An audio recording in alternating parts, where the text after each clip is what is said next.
Hold it up a little bit. Okay, so today is April 11th, 2024. I am interviewing Albert Garih on behalf of the USC Shoah Foundation. The interview is taking place in Potomac, Maryland, United States of America. The language of the interview is English, and the interviewer is Anat Bar Cohen. Today is April 11th, 2024. We are doing an interview on behalf of the USC Shoah Foundation with Albert Garih. The interviewer is Anat Bar Cohen, and we are in Potomac, Maryland, in the United States of America. Hello. Hello. Can you tell us your name and spell your first and last name? My name is Albert Garih, A-L-B-E-R-T, Garih, G-A-R-I-H. And was that your name at birth? Yes. Okay. Did your first name, were you named for someone? Does it have a special significance? Albert? No, not that I know of, no. Can you tell us when you were born? I was born June 24th, 1938 in Paris. In Paris. So how old are you today? 85. Okay. So you were born in Paris itself? Yes, in the 6th arrondissement, in the Latin Quarter. Latin Quarter, okay. And I'm just going to ask a few questions about your family. What was your mother's name? My mother's name was Claire Alfandari, A-L-F-A-N-D-A-R-I. Okay. And where was she born? She was born in Istanbul in 1901. Okay. And do you know anything about her family that you could tell us?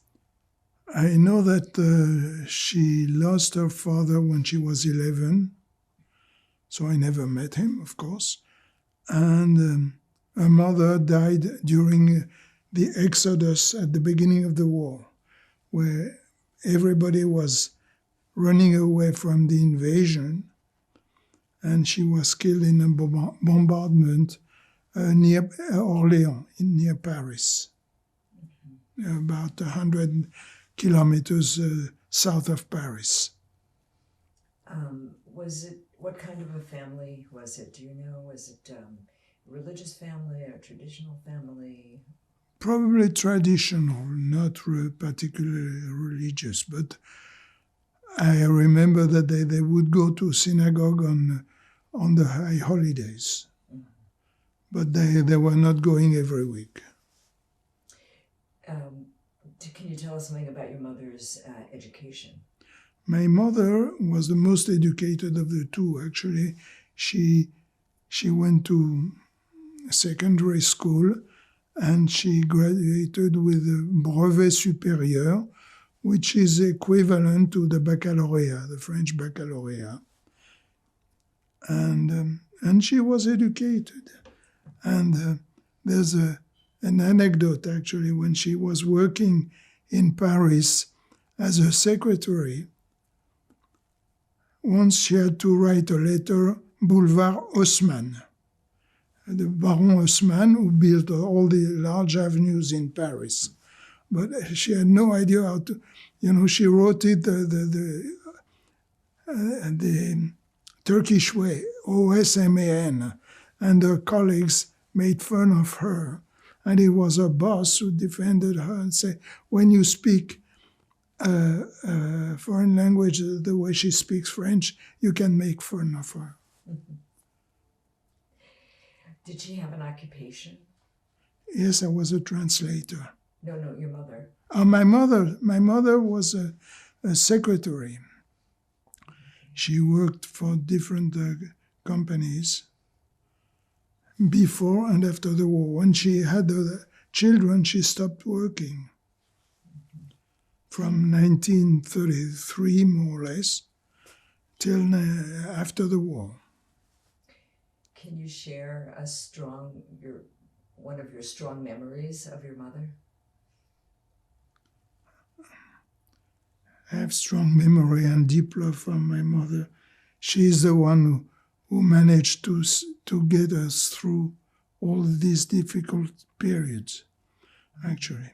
She was terrified that we might be taken away. She knew that there was a real danger, and she was terrified about that. And she suffered terribly about that. Sounds like she was very She had a reaction after the war. She had an abscess here, and it was a reaction to all the worries that she went through during the war. Can you tell us about your father? What was his name? My father's name was Benjamin Garih. He was born in 1903, and he started working at an early age, 10 or 12, I don't know exactly. And he was not as educated as my mother, but he was smart. He was born in Istanbul also. They were both born in Istanbul, Constantinople in those days. And when did he come to Paris? They both came to Paris, but separately. They met in Paris in 1923. After the First World War, there was a conference in Versailles, and the Ottoman Empire, because Turkey was part of the Ottoman Empire was dismantled. And then came a strong man to power, Mustafa Kemal, or Ataturk. Ataturk means father of modern Turkey. And the Jews were concerned that they didn't know what to expect from him. And a lot of them, or many of them, emigrated. And they emigrated to France because they had been, in Turkey, they had been to École de l'Alliance Israélite Universelle, which was an organization that opened schools all over the Ottoman Empire and where education was provided in French. So my mother was perfect in French. Do you know, can you describe your father's family? My father's family, I don't know much actually. My father's father, I think, was, I'm not sure exactly what he was. I think he was a milkman. And my father worked different jobs. And were they a religious family or a traditional family? Or They were traditional, they were not religious. They would go to synagogue on Rosh Hashanah and Yom Kippur. Can you give us your strongest memory of your father? My father was a very strong man. It was not always easy, but he had a very hard life.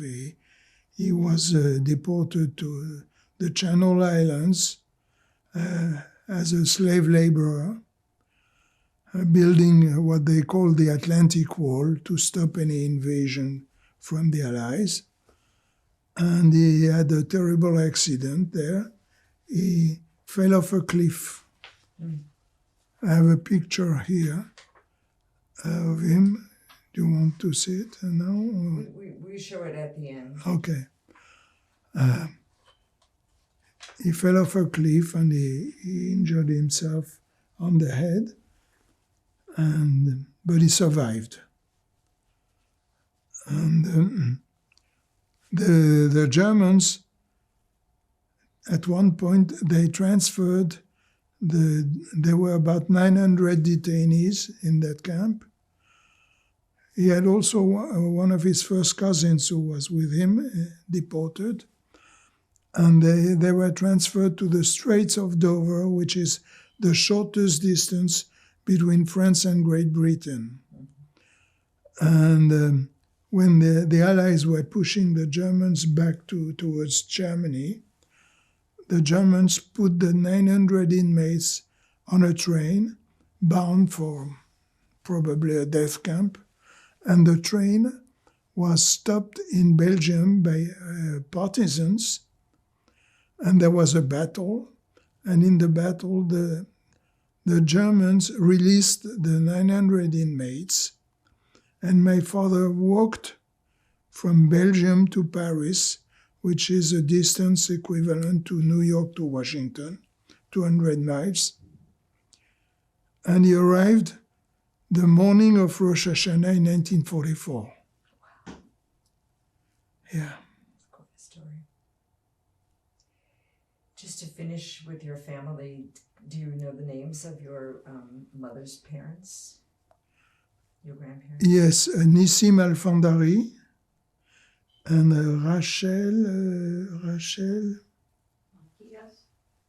Rachel Montillas. And what languages did they speak? Judeo-Spanish. Ladino. Did you meet them? Did you know them? No. Well, they died when I was 2 years old, so I have no recollection. My paternal grandmother died 2-3 years later, so I have recollection of her. What are the names of your paternal grandparents?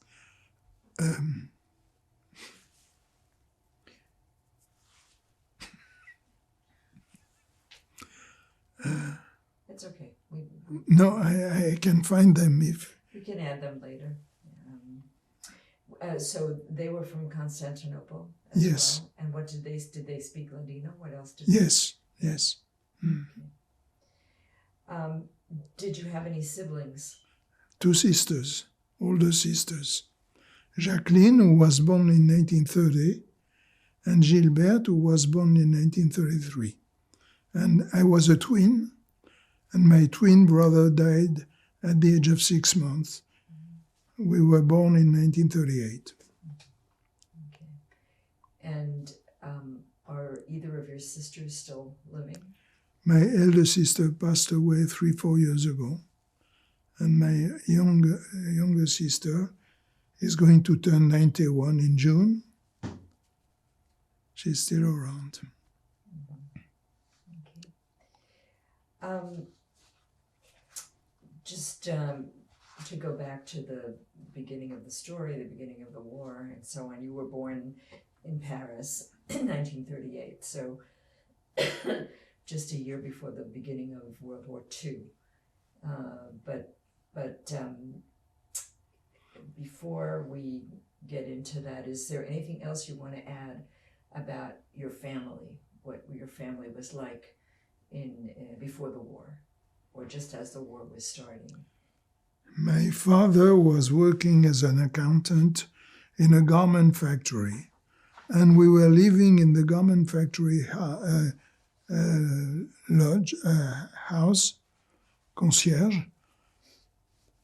until 1942, July 1942, when the anti-Semitic laws took effect, and we were expelled from that house, and we had to find an apartment almost overnight.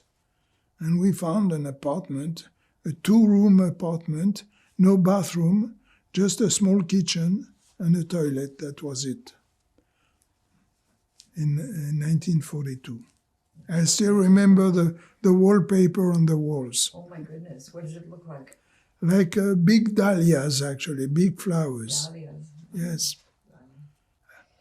So you were in Paris in 1942, and you had to find a new apartment because the Nazis were coming in and expelling the Because Jews. we were expelled from our You were apartment. expelled. What were the conditions like in your new apartment? Were you by yourself, just your family? In that Yeah, apartment? just us, yes. But it was a 2-room apartment, not 2-bedroom, 2-room. 2 rooms. 2-room apartment. Dining room, bedroom, and a tiny kitchen. And and toilet, and no bathroom. And did your family feel the effects of the Nazi occupation? Of course. While you were living in that apartment? Well, we felt it all the time because, they were taking measures against the Jews constantly. That's how we were expelled from our apartment. Yeah. Did you have food? No, we had food. It was not abundant food, but we had food. And we had dark bread that I remember.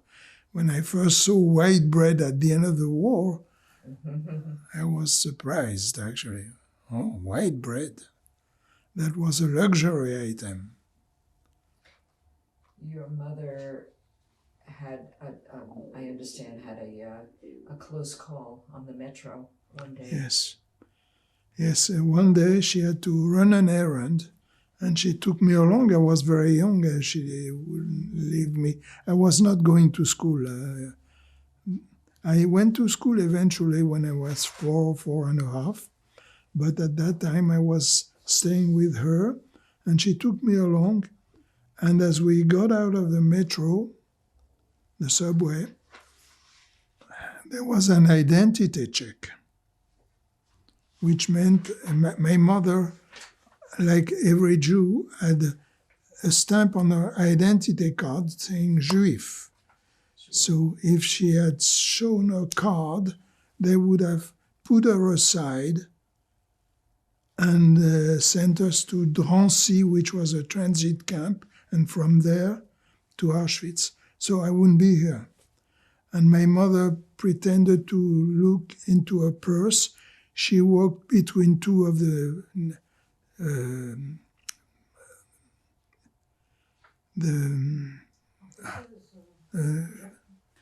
comment je cherche le mot. It was not police. It was Inspectors. No. It was not inspectors. It was.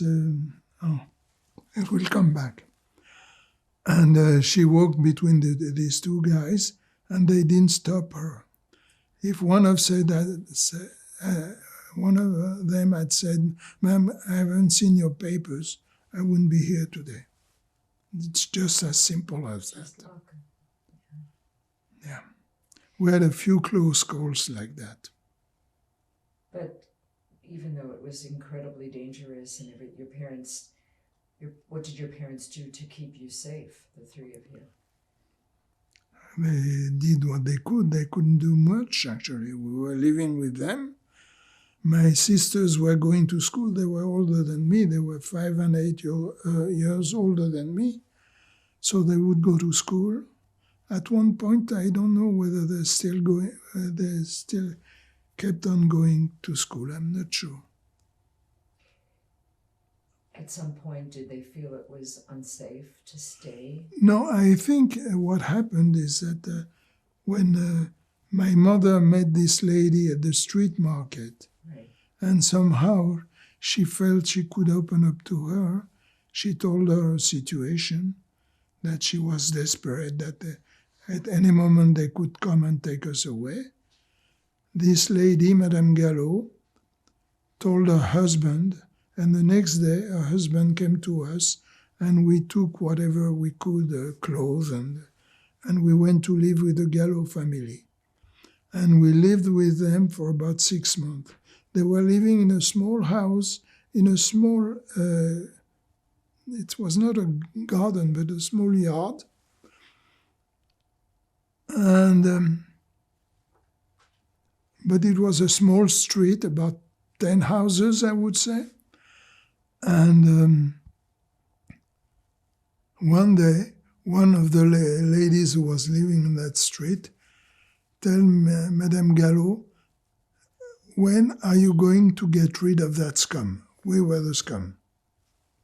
So at that point, Madame Gallo and my mother thought we had no choice, but we had to go back home, which we did. So when you lived with Madame Gallo, is just the children or your parents too? My mother, no, my father was excuse me, was deported to the Channel Islands.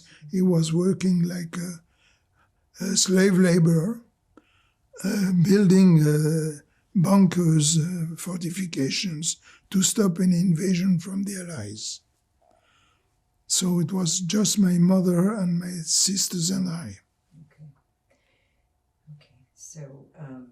And I remember when my father was taken away, we walked with him to the metro station, which was about 20 minutes away. We walked with him and we saw him off. And everybody was crying. I was not crying. I was too young. I didn't realize. But my sisters and my mother were crying. And my father took the subway and disappeared. Yeah, he disappeared. And he went to, I can show you on the map, France. He was on the Channel Islands, building bunkers, and he had a terrible accident from there. He fell off a cliff. He stepped on a loose board, and the board came to hit him here, and he fell. And he was badly injured on his head, and you can see that on the picture with the scars. Okay. During this time when you were sort of in hiding, but you were only 4 or 5 years old, is that right? Yeah, I was 5. Did you understand anything about how dangerous it was to be a Jew, or did you feel you had to hide? I had been exposed to something because in 1942-43, my parents sent us to a farm outside of Paris in a small place called Thoiry. And my sisters would go to school. They were older than me, and I was staying with the ladies. And one day in the conversation, I told them that I was Jewish. And they sent us right back to our parents. So my father took me aside and said, "Don't ever, ever say that you're Jewish." And that stayed with me until I was maybe 15 years old. I was afraid of saying, ashamed, traumatized by the fact that I was Jewish, and apparently it was bad to be Jewish. So your father was taken to the Channel Islands in 1943, September 43, and he came back September 44, the morning of Rosh Hashanah. Okay, so you told us about that.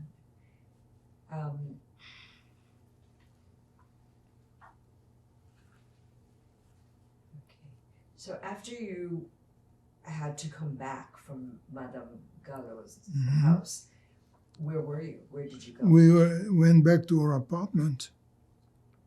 In Paris? We're in a suburb, yes. And what did you do? Did you start going to school? I don't think so. I don't remember exactly, but I think most of the... Maybe I went occasionally, but my mother would rather keep me home. Because, sometimes they would go to the schools, pick up the children, and they were never to be seen again. So my mother was afraid to send me to school. My sisters, they were older, they had to go. But I was younger, so she would keep me with her.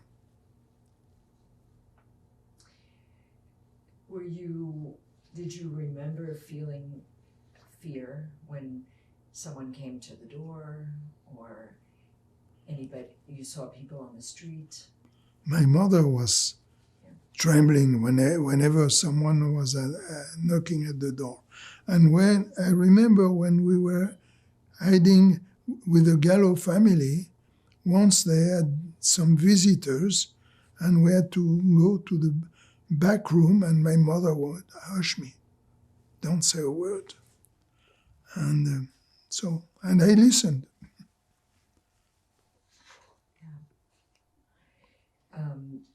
So at some point, there was a social worker who found places for you? Yeah, my mother was in touch with a social worker, Mademoiselle Desgebert. And when we had the visit of the two police inspectors, they said, you must not sleep in your bed tonight. Oh. So my mother, I was still in bed, it was 7 o'clock in the morning. What year? This was in 1943? 44. In June, more or less around D-Day, you know.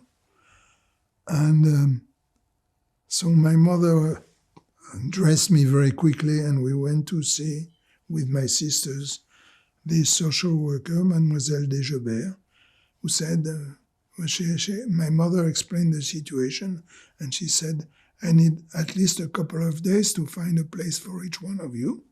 In the meantime, try to see if you cannot sleep at your neighbor's, which we did.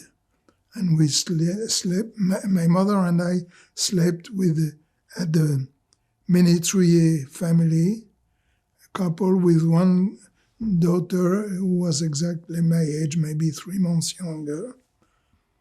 And my sisters were sleeping downstairs at the lodge keeper. And we stayed like that for a few days, I don't know, 2-3 days, until the social worker came back and said, okay, I found a place for each one of you. And my mother was placed as a governess with a family of 8 or 10 children near the Eiffel Tower, and with no way to communicate with our children. And we were hidden in Catholic boarding schools in Montfermeil, a suburb of Paris.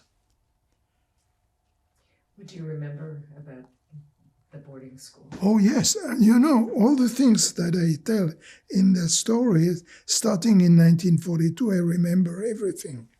Yeah. What was the school like? Well... Did you have to hide the fact that you were Jewish? Yes. I think only the headmistress knew about me. And, well, you know, I was the youngest. I was 6 years old. They put me on the right row, and I was doing strokes like that when I could already read and write. My mother had taught me, when we were at the gallows, she had taught me how to read and write. You know, she was not wasting her time. So I could read and write, maybe not very well, but enough. And since I was the youngest in that boarding school, they put me with the babies doing strokes. You were there without your sisters? My sisters were in a boarding school for girls, and we would meet every Sunday in church, because it was a Catholic boarding school, so we would go to Mass every Sunday. Did you have to pray? Well, I was watching. But I learned the prayers, you know. I was with the kids, our Father who art in heaven, and all. I learned all the prayers. How did you manage without your mother and your sisters? I managed, curiously enough. I was mostly suffering from hunger because there was no food. It was very scarce and bad. So, you know, a little kid, when they don't like the food, they don't eat. Yeah, that's right. Can you tell us a little bit about the liberation period?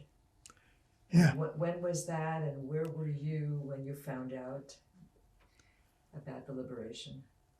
It was in August, at the end of August 1944. Paris had been liberated the 25th of August, and we were liberated 2 days later because we were east of Paris. And one day, one kids who had left the school came back saying, the Allies are coming. So we all went on the main street, and we saw the jeeps, the tanks, the trucks, soldiers with a different helmet than the German helmet. Americans. It was the first time I ever heard of Americans. what are these guys? Where are they coming from? I had no idea.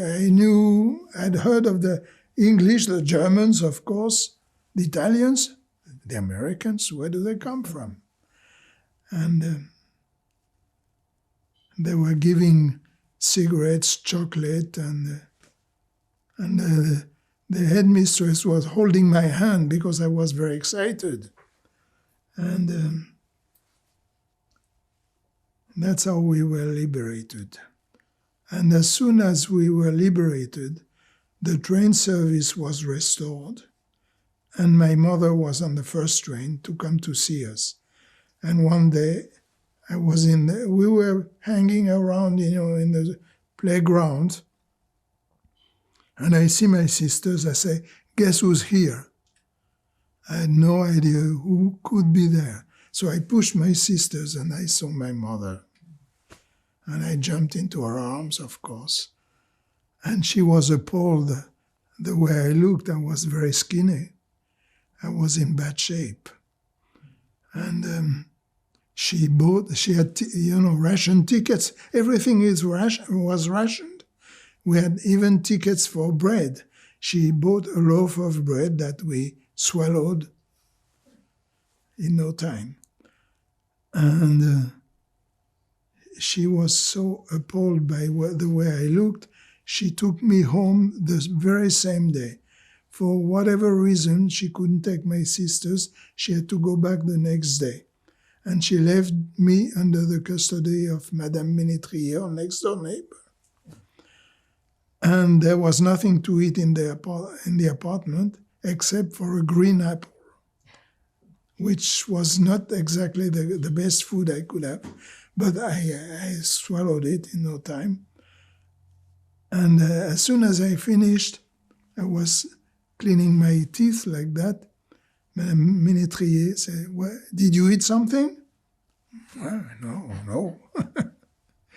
And she found out I had ate a green apple. So, and my mother came back in the evening with my sisters. And my father, in the meantime, who had been in the Channel Islands, they had been transferred to the Strait of Dover to repair the fortifications that were being demolished by the bombardments. And at one point, the Germans put the 900 inmates on a train bound for a death camp, probably, Germany, Poland, whatever. And the train was stopped in Belgium by partisans. And the Germans released the 900 inmates, and my father walked from Belgium to Paris.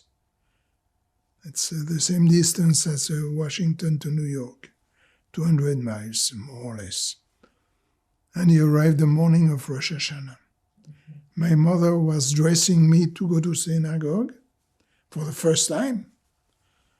And there was a knock on the door. It was my father, skinny like this. She was appalled the way he looked. He had this bad accident, falling off a cliff, so he was in terrible shape, actually. He had boils, he had all sorts of bad things, actually.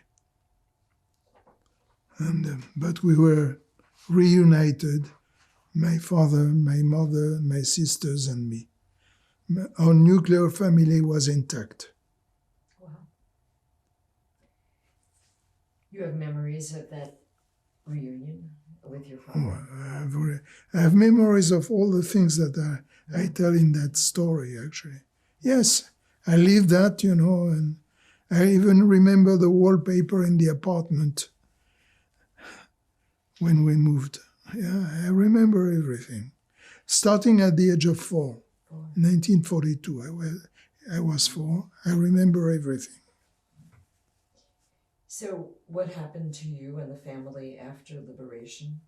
What were the conditions in Paris? The conditions, everything was rationed. We still had the ration tickets for another 4 or 5 years. I think it ended up in 49 or 50. I went to school. I was eager to go to school. October 1st was back to school day in 1944. I went to school. It was the first time I went to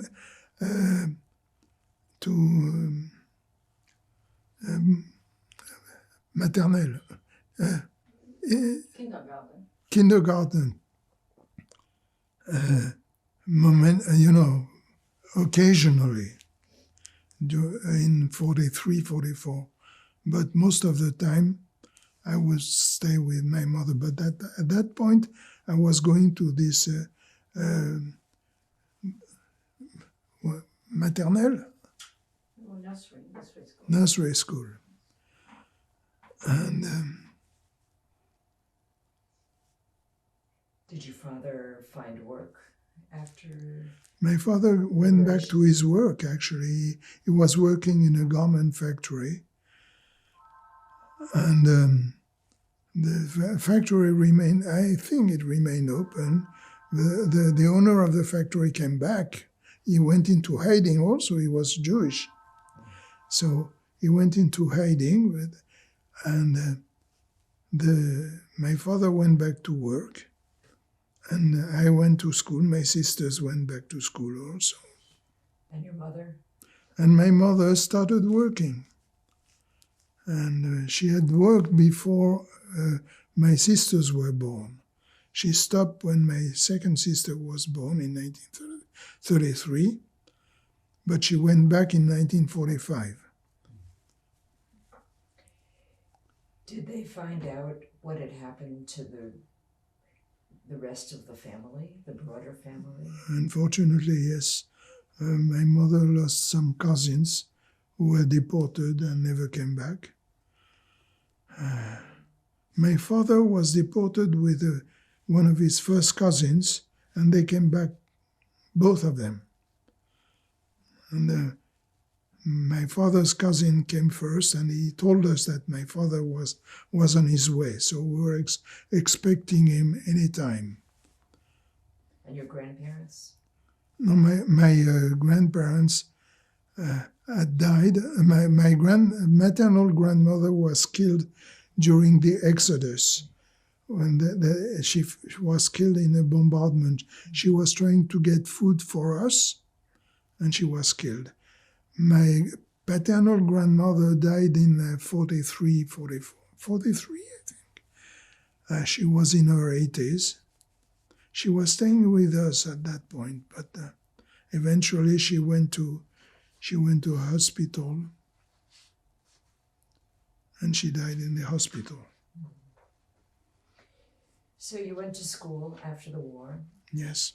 And did you continue your education in Paris, in high school and university?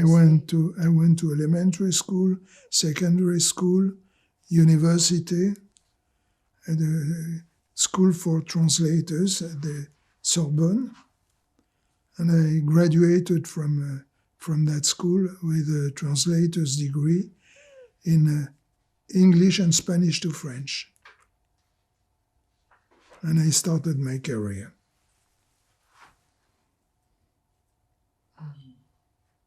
After the war, did you feel any anti-Semitism in France as you were going through your education and beginning your career? I heard a few anti-Semitic slurs, or don't be a Jew, or something like that. Meaning don't be cheap, or, I heard things like that. But my father had taught me, after I told the ladies in Thoiry that we were Jewish, had told me to never ever say that I was Jewish. So I shut my mouth. It took me another maybe 10 years, when I was 15 or 16, when I started opening up and telling that I was Jewish. But until then, I was keeping it for myself. Did your family change its view of religion after the war? Did they become more religious, less religious? Less religious. Did they lose? They didn't go to, they stopped going. I remember at the beginning, my mother would take us to synagogue. But when my father came back, that was it. And when I was 18 years old, I remember on a Yom Kippur, I was walking and I walked by a synagogue and I saw some Jews outside the synagogue, ladies with beautiful hats and everything. But I was afraid to go inside. I didn't feel comfortable going inside. Took me a few more years when I married. So how did you meet your wife? At work. At work. I was working as a translator with this electronic company that was making electronic equipment. And she was a secretary, a stenotypist there. And she would stop by my office, and we had a chat every once in a while. And one day I said, if she stops once more, I'm going to take her out, which I did, and the rest is history. So, as a family, what is your Jewish observance, or how do you express your Judaism? We didn't.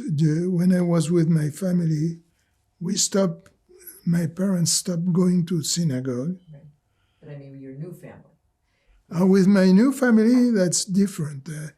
Now we belong to Bet Shalom here, and we've been going for the past 40 years there. So,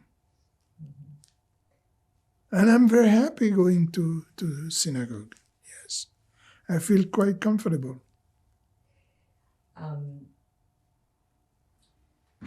Did you experience, so how did you end up coming to the United States? At what point did you come to the United States? Well, in 1969, there was a sort of small revolution in France. 68. Revolution in 68, May 68. No, see, what did I say? It's okay. No, in 1968, I'm sorry. And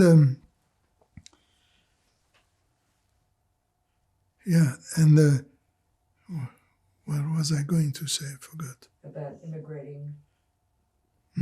Yeah. At that point, I lost my job. I was never indifferent to what was going on. And one day, there were some demonstrations in France, strikes and all that. And I wanted to talk to some of my colleagues, and the director walked by and he saw me. He brought everyone down, and he said, "Garih wants you to go on strike." I never said that I wanted to go on strike. I wanted to have a talk about what was going on. Anyway, so eventually I lost my job, which I was very happy, very lucky. I found a job almost immediately because I was fired in January 1969. And in February I found a job with consultant engineers who were working in patents, and I was translating patents. And that's when our first daughter was born, in March 1969. And eventually I was also in touch with the French technical assistants for a job overseas. I wanted to immigrate. I wanted to see another country. I was tired. I was discouraged by the attitude of the French people. There was a big strike, and then there were negotiations. And as soon as they got a 10% raise, everybody went back to work. And I was not satisfied with that. I said, that's all they wanted. They wanted a raise. I wanted more, actually. So I started not agitating, but I was agitated. And eventually I lost my job, and I found one as a technical assistant in Africa, in Cameroon.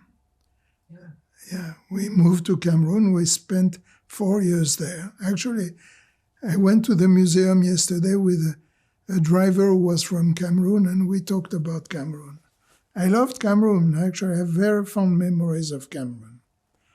And so we spent 4 years there. And after 4 years, I thought that was enough. I started looking for another job, and I found a job in Canada, in an international organization. And at the same time, my wife had found an ad in the newspaper. They were looking for translators at the World Bank. I said, no, I'm not going to apply, I'm not going to get it, or it will be too difficult. And eventually she pushed me, and I applied. And they said, I was in Cameroon at that time, they said, when you come back to France, we'll give you an exam. And they did, but it took them 5 years to hire me. So in the meantime, I found a job in Canada, in an international organization. And it's only in 1976 that I was offered a job at the World Bank. And I worked there for the next 22 years. And I've been retired now for the past 24 years. How do you feel about the American attitude towards the Holocaust and towards social justice? I mean, did you find that more compatible than what you found in France? About the two of them, I have to give you different answers. About the Holocaust, I think people are very receptive at the museum. I'm there every Wednesday afternoon. I'm sitting at the desk giving my bio and say, read, and if you have any questions, I'll be glad to answer. So I do that. But what was I going to say? I forgot. Attitude about the Holocaust? Yeah. No, the people at the museum are very receptive to the Holocaust. I don't know about the rest of the population, but have you had any difficult questions that, about not me. I've heard some difficult questions. About if the Holocaust happened or bad taste. So. And about social justice in America? That, coming from a country where we had some social justice in France, here I found it a bit backward. It was not as advanced in social justice as it was in France. So that upset me a little bit. And I had some conversations with some American friends, and I remember when they started saying, not criticizing, but questioning, the attitudes about. I saw that they were very upset and they felt quite uncomfortable, so I stopped doing that. Do you feel that the next generation, your children's generation, understand the significance of the Holocaust? They know my story. Do they really understand what happened during the Holocaust? I don't know. Yeah. They have some knowledge, of course. because we've talked about that. I don't talk all the time about my story, but Okay. And do you have, so you have, how many children do you have? we have 3 daughters, 11 grandchildren, and 2 great-granddaughters. I'll show you some pictures. Okay. Do you feel that have you spoken to the grandchildren about your story? The oldest, yes, they know my story. Yeah. Okay. Is there anything else you would like to say about, I don't know, any messages that you want to give to anybody who might be watching this video? About lessons that you've learned or things that people should remember? I didn't think about that.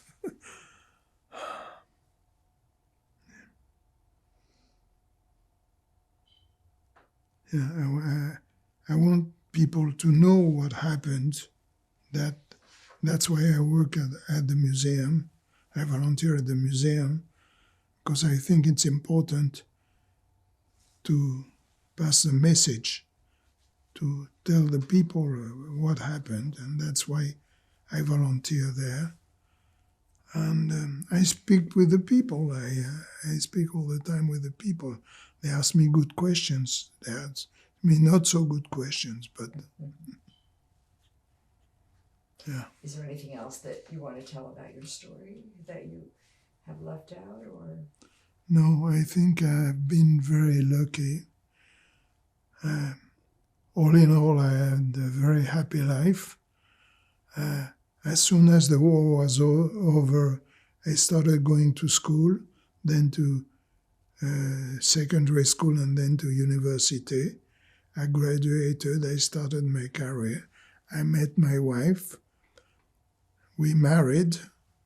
We have been happily married for 56 years now. And I'm very happy now. Thank you.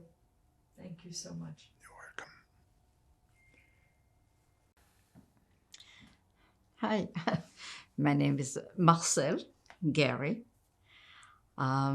Actually, I wasn't born in Paris. I was born in Morocco, Casablanca.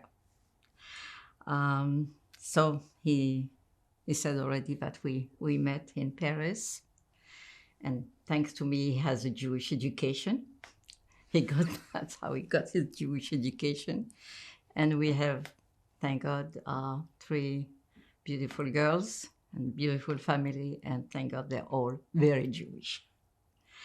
So that's a revenge on Hitler and anti-Semitism. And How did you get your Jewish education? oh, it's a long story. Well, we were very traditionalist in my family. We had all the holidays, and we ate kosher, and so Shabbat, yeah. I mean, they were, kind of, but we had Shabbat Friday night, Shabbat lunch. We had to be there, and even the rest of my family, my siblings, were not so observant. I'm the only one actually, and the whole family is observant. Anyways, so I lived in Israel for 2 years, and then For how moved many? to 2 years. Oh, I thought you said 10 2.5 years. years, yeah. And then moved to France, where I was in a Jewish boarding school and a Jewish school. So that's how I got my education. And I decided to become observant, and that's how And so we met, and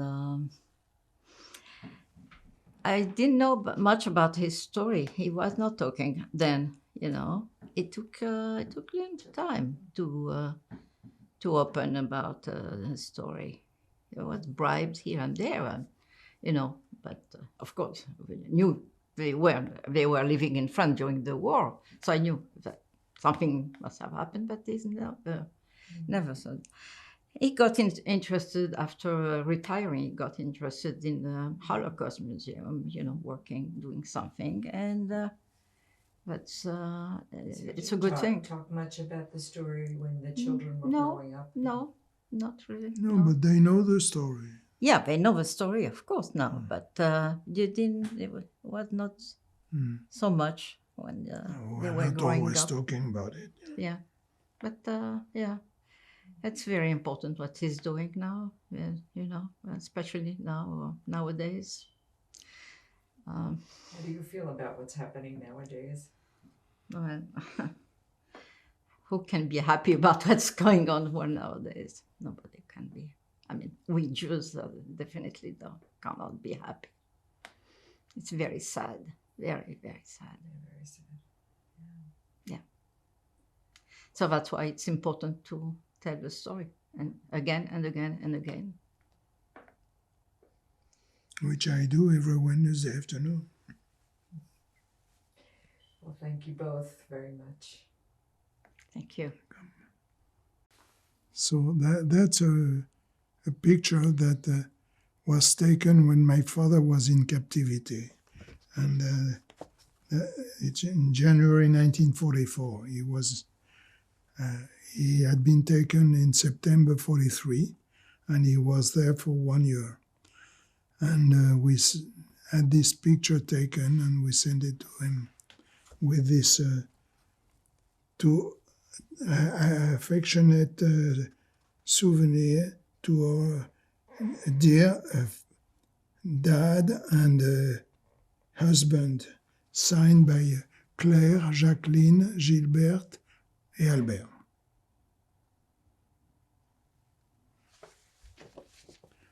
That's another picture that was taken also when my father was in captivity. It was in Paris, in the Jardin du Luxembourg park. And apparently it was winter, so we were warmly dressed. My mother, my sisters, and me. This is me.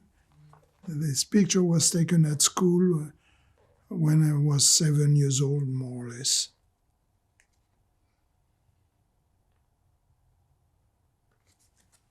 This is after the war? After the war, yes. And that's my father. I wish you could see he had deep scars on his head, right here, to his fall of a cliff. Your father and mother stayed in Paris, or they came to the United States? No, they stayed in They France. stayed in Paris. They died in Paris. Yeah. Well, this picture was taken in 1944, January 1944. It was sent to my father when he was in captivity. And that's the caption underneath, on the back. It's my mother, my sister Jacqueline, my sister Gilberte, and me. And how old were they at this? In 44, they were 11 and 14. Okay, and you were 5. And I was 5. Mm-hmm. Could you point to them again and say who's who? My mother, my sister Jacqueline, my sister Gilberte, and me. Yeah, this picture was taken in the winter of 1944. As you can see, we are warmly dressed. It was winter. And we sent it to my father when he was in captivity. And where was this? It was in the Jardin du Luxembourg, a park in Paris. In the Latin Quarter. I was born not far from there, actually. No? Yeah.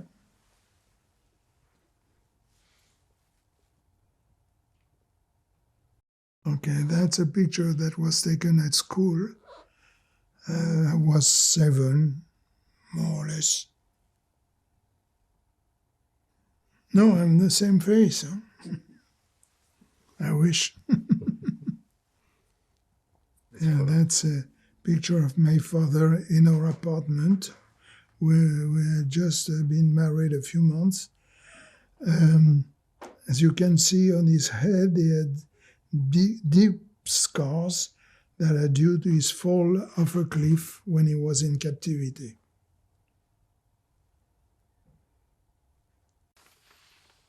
All right. Thank you very much. Wonderful. Merci.